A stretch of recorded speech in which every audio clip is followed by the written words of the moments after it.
A Gift of Chappals. It is a story about the mischievous and simplicity of kids' behavior. You must can relate to it. All the children wish to explore every aspect. Yes, you want to know everything. And if you cannot, you try new ways, you try novel ways to search their answers. Isn't it true? Well, children have their own logic, they have their own enjoyment, and they have their own thoughts. In this story, the children gave chappals to the beggar and then to the music teacher. But in the first part, there is a cat, the Mahabalipuram cat. I hope you have gone through the gist of the lesson. Now I will explain the whole lesson to you, whole story to you. Okay? Let's read on. It is a comic representation of the story. Hope you will enjoy. Okay. Mridu is a young girl growing up in Madras, now it's called Chennai, with Tapi, her grandmother, and Tatha, her grandfather. One afternoon, Tapi takes Mridu to her aunt Rukmani's house to meet her cousins Lalli, Ravi, and Meena. A smiling face, Rukmani threw open the door. When they went to Rukmani's house, Rukmani opened the door and Ravi and Meena, the little kids, they rushed out. She set them out neatly near a pair of large black ones. And Ravi, as usual, a naughty child, like a naughty child, he pulled Mridu into the house, but she protested. He said, "Oh, we have got to show you something. Wait, let me take off my slippers." Children usually cannot hold their curiosities. Yes, here also, Ravi wanted to show something to Mridu. Let's see, what is it? Well, there were grey actually with dust. The slippers, you could see the clear mark of every toe on the front part of each slipper. The marks for the two big toes were long and scrawny, as you can see in the picture. These kind of slippers are so old now.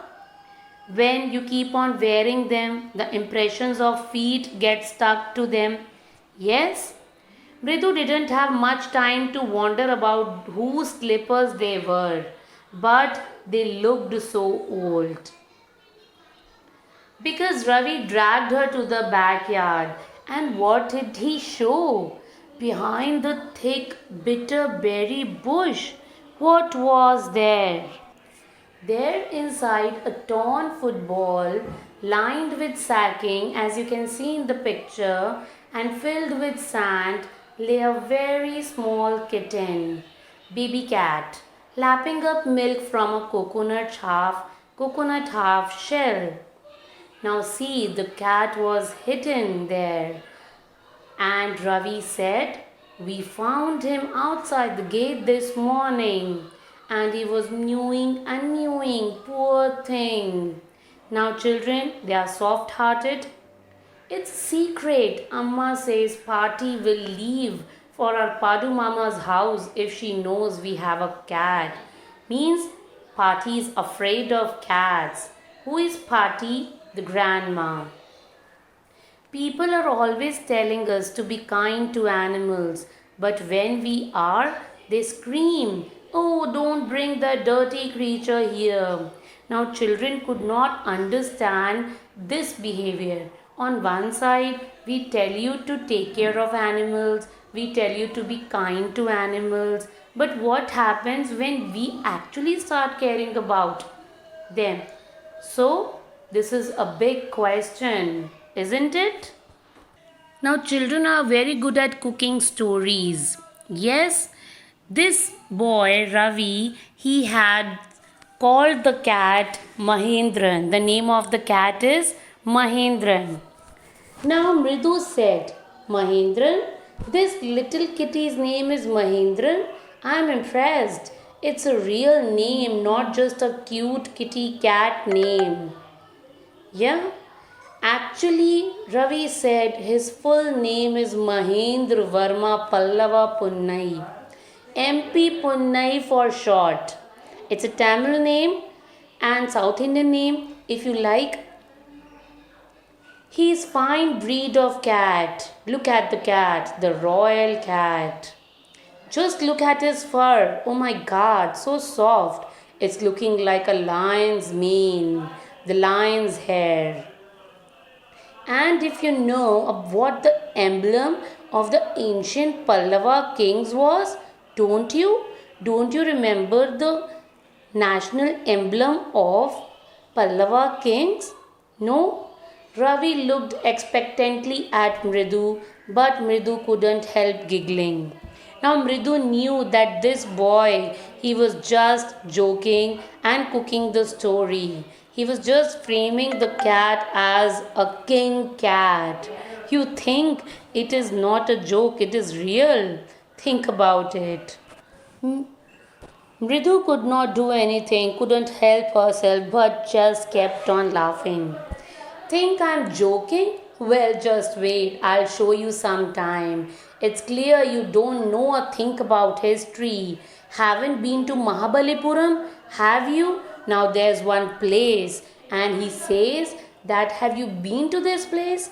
Well, when our class went to Mahabalipuram, now I saw statue of his tathas, etc., etc.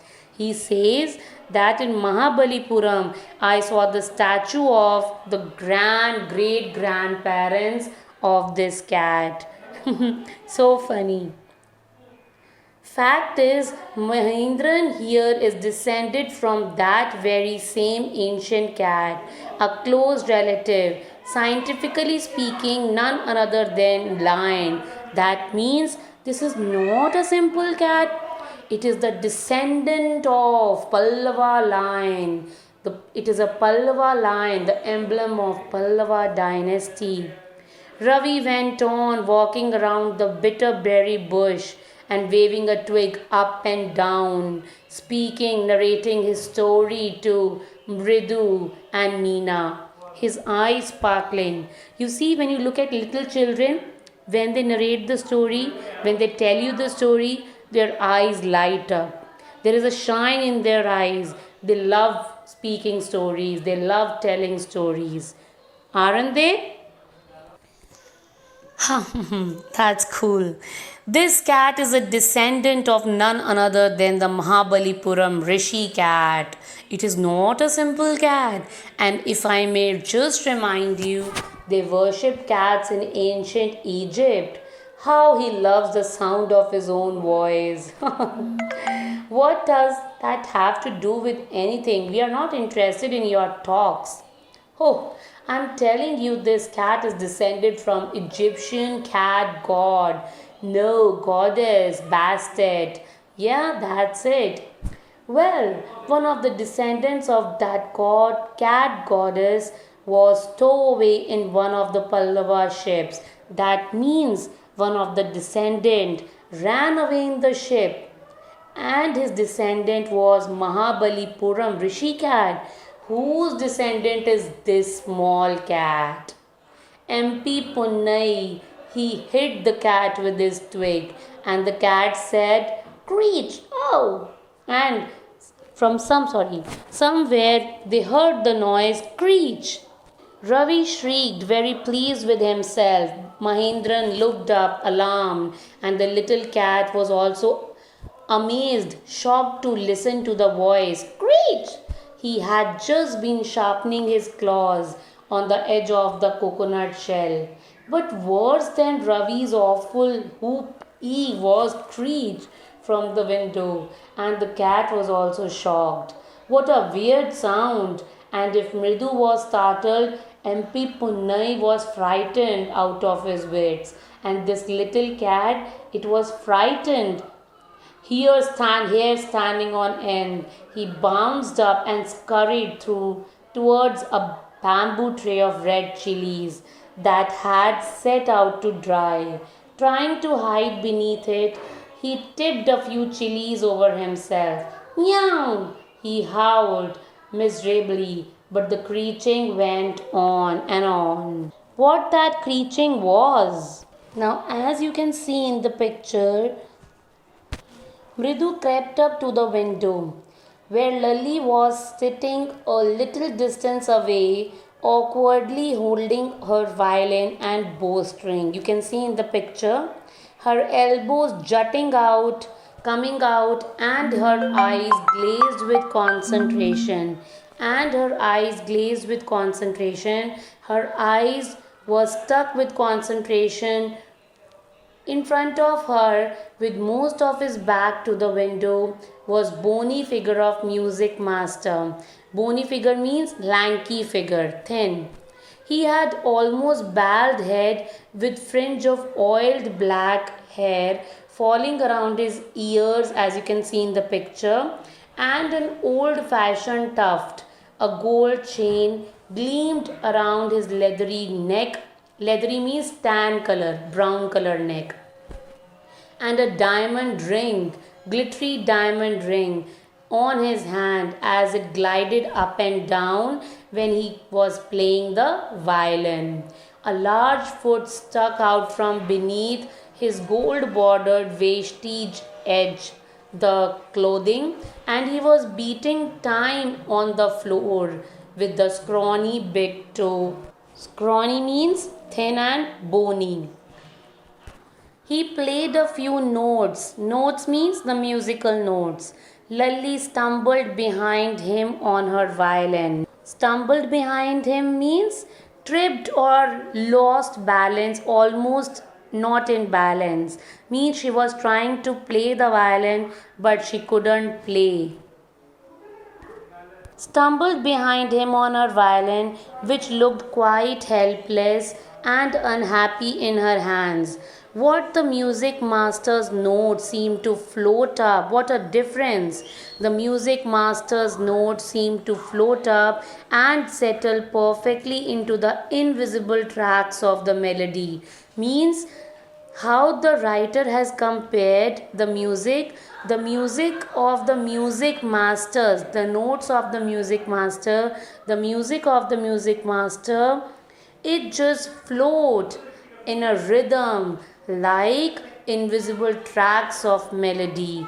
Means on invisible tracks of melody the train of music is going on and on.